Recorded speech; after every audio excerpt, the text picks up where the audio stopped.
ആരോഗ്യരംഗത്ത് നമ്പർ 1 ആണ് കേരളം. അത് ശരിയാണെന്ന് നിങ്ങൾക്ക് തോന്നുന്നുണ്ടോ? ഇപ്പോഴത്തെ പ്രധാന പ്രശ്നങ്ങളിലൊന്ന് വ്യാപിക്കുന്ന രോഗങ്ങളാണ്. ഒരു ചെറിയ മൂക്കടപ്പ് വന്നാൽ പോലും നമുക്ക് ഭയമാണ്. കാരണം ഒരു ചെറിയ ലക്ഷണം കൊണ്ട് എത്തിക്കുന്നത് ചിലപ്പോൾ വലിയ പ്രശ്നങ്ങളിലേക്കാകാം. ആരോഗ്യരംഗത്ത് നമ്പർ 1 ആണെന്ന് അവകാശപ്പെടുമ്പോഴും ഒരു മഹാരോഗം കേരളത്തിൽ വ്യാപിക്കുകയാണ്. ഒരിക്കലും നിങ്ങൾക്ക് ഇടയിൽ ആശങ്ക പരത്താൻ വേണ്ടിയല്ല ഇത് പറയുന്നത്. ഇതിന് പിന്നിൽ ഒരു കാരണമുണ്ട്.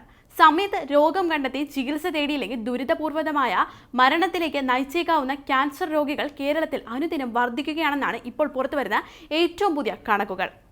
ക്യാൻസർ രോഗികളുടെ എണ്ണത്തിൽ ദേശീയ ശരാശരിയേക്കാൾ മുന്നിലാണ് നമ്മുടെ സംസ്ഥാനത്തെ 3 ക്യാൻസർ സെന്ററുകളിലും വിവിധ മെഡിക്കൽ കോളേജുകളിലുമായി നിരവധി പുതിയ രോഗികൾ ചികിത്സയ്ക്കായി എത്തുന്നുമുണ്ട്. ഇതിനു പുറമെയാണ് സ്വകാര്യ ആശുപത്രികളിൽ ചികിത്സ തേടുന്നവരുടെ കണക്കുകൾ അനുസരിച്ച് സ്ത്രീകളിൽ കൂടുതലായി തൈറോയ്ഡ് ക്യാൻസറും പുരുഷന്മാരിൽ ശ്വാസകോശ ക്യാൻസറുമാണ് കണ്ടുവരുന്നത്.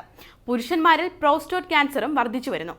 ആമാശയ ക്യാൻസറാണ് വ്യാപകമാകുന്ന മറ്റൊരു വകഭേദം. ആർദ്രം ജീവിതശൈലി രോഗനിർണയ ക്യാമ്പയിനിന്റെ ഭാഗമായി സംസ്ഥാനത്ത് 30 വയസ്സിന് മുകളിലുള്ള 1.5 കോടി ആളുകളിൽ പരിശോധന നടത്തിയതിൽ 9 ലക്ഷം പേരെയാണ് ക്യാൻസർ സ്ക്രീനിംഗ് റെഫർ ചെയ്തത്. ചികിത്സയ്ക്ക് ചെലവാകുന്ന വൻതുക, രോഗികൾക്ക് ആനുപാതികമായി ചികിത്സാ സംവിധാനങ്ങൾ ഇല്ലാത്തതും പ്രതിസന്ധികൾ ആണ്. സംസ്ഥാനത്തെ സ്ത്രീകളിൽ സ്തനാർബുദം പെരുകുമ്പോൾ ഗർഭാശയകള ക്യാൻസർ കുറയുന്നത് ആശ്വാസമാകുന്നു. തിരുവനന്തപുരം RCCയിലെ കണക്ക് പ്രകാരം ക്യാൻസർ ബാധിക്കുന്ന സ്ത്രീകളിൽ 31.6%-നും സ്തന അർബുദമാണുള്ളത്. എന്നാൽ ഗർഭാശയകള ക്യാൻസർ നിരക്ക് 5.8%-മായി കുറയുകയും ചെയ്തിട്ടുണ്ട്.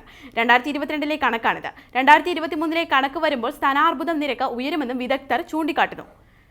2000-2001 100-ൽ 2 പേർക്കായിരുന്നു ഗർഭാശയകള ക്യാൻസർ കണ്ടെത്തിയിരുന്നത്. 2022 7000 പേരെ പരിശോധിച്ചപ്പോൾ അതിൽ ഒരാളാണ് രോഗം കണ്ടെത്തിയതെന്ന് ക്യാൻസർ പ്രതിരോധ രംഗത്ത് പ്രവർത്തിക്കുന്ന Malabar cancer care society president K. Krishnanath Pai ഇക്കാര്യങ്ങളെല്ലാം പറയുകയും ചെയ്തിട്ടുണ്ട്.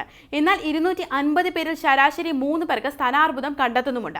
ബോധവൽക്കരണത്തിന്റെ ഭാഗമായുള്ള ആരോഗ്യകരമായ ലൈംഗിക ബന്ധമാണ് ഗർഭാശയകള ക്യാൻസർ കുറയാൻ സഹായിച്ചത്. ഗർഭാശയകള ക്യാൻസറിന് കാരണമായ ഹ്യൂമൻ പാപ്പിലോമ വൈറസിന്റെ വ്യാപനം തടയാനായതും പ്രതിരോധത്തെ സഹായിക്കുകയും ചെയ്തിട്ടുണ്ട്. കൂടാതെ ശരീരത്തിൽ ചെറിയ മാറ്റങ്ങളുണ്ടായ സ്ത്രീകൾ പരിശോധനയ്ക്ക് വിധേയരാകുന്നതും ഗർഭാശയകള ക്യാൻസറിലെ പരിശോധിക്കാൻ സഹായിക്കുകയായിരുന്നു. കണക്കുകളിൽ പെടാത്ത നിരവധി കേസുകളും ഉണ്ടാകും. രോഗമുണ്ടാകുന്ന വാർത്തകൾ ചർച്ചയാകുന്നതിന് മുൻപ് എന്തുകൊണ്ട് അത് വന്നു, അതിന് ഇടയാക്കിയ സാഹചര്യം എന്താണ് എന്നുള്ളത് കണ്ടെത്തി അതിനുള്ള വഴി കണ്ടെത്തേണ്ടതാണ് ശരിയായ രീതി. അല്ലാതെ ഉറവിടം കണ്ടെത്താതെ ഒരു രോഗവും അവസാനിക്കുകയുമില്ല. പ്രധാനമായും രോഗങ്ങളുടെ വർധനയിൽ കാലാവസ്ഥ മാറ്റം ഒരു പ്രധാന ഘടകം തന്നെയാണ്. മനുഷ്യന്റെ പ്രവചനങ്ങളെ അട്ടിമറിച്ചുകൊണ്ടാണ് ഇന്നത്തെ കാലാവസ്ഥ മാറ്റം. മറ്റ് പല രോഗങ്ങളും ഇന്ന് വില്ലനായി മാറാറുമുണ്ട്. അതിൽ പ്രധാനമായും ഒന്നാണ് ചിക്കൻ പോക്സ്. വീണ്ടും സാംക്രമിക രോഗ പട്ടികയിൽ ഉൾപ്പെട്ടിട്ടുമുണ്ട്. സർക്കാർ ജീവനക്കാർക്ക് ആകസ്മികമായി അവധി അനുവദനീയമായ സാംക്രമിക രോഗ പട്ടികയിൽ ചിക്കൻ പോക്സിനെ ഉൾപ്പെടുത്തി സർക്കാർ ഉത്തരവിറക്കുകയും ചെയ്തിട്ടുണ്ട്. സംസ്ഥാന ആരോഗ്യ വകുപ്പിനെ ആശങ്കപ്പെടുത്തുന്ന കണക്കുകളാണ് പുതിയ രോഗികളുടെ എണ്ണത്തിൽ കഴിഞ്ഞ വർഷം രേഖപ്പെടുത്തിയ കണക്ക്. 60,000-ൽ പരം പുതിയ ക്യാൻസർ രോഗികളാണ് ചികിത്സ തേടിയിരിക്കുന്നത്. ജീവിതശൈലിയിൽ ഉണ്ടായ മാറ്റങ്ങളും ഒപ്പം പുതിയ ഭക്ഷണ രീതികളുമാണ് ക്യാൻസർ വ്യാപിക്കാനുള്ള പ്രധാന കാരണമായി ചൂണ്ടിക്കാട്ടുന്നത്. അതോടൊപ്പം തന്നെ മദ്യം, മാരക മയക്കുമരുന്ന്, പുകയില ഉൽപ്പന്നങ്ങളുടെ അമിതമായ ഉപയോഗം തുടങ്ങിയവയും രോഗികളുടെ എണ്ണം വർദ്ധിക്കാൻ കാരണമാകുന്നുണ്ട്. രോഗങ്ങൾ വരാതെ നോക്കാം, വന്നിട്ട് നോക്കാം എന്നല്ല, അത് മനസ്സിൽ വെച്ചാൽ മാത്രം മതി.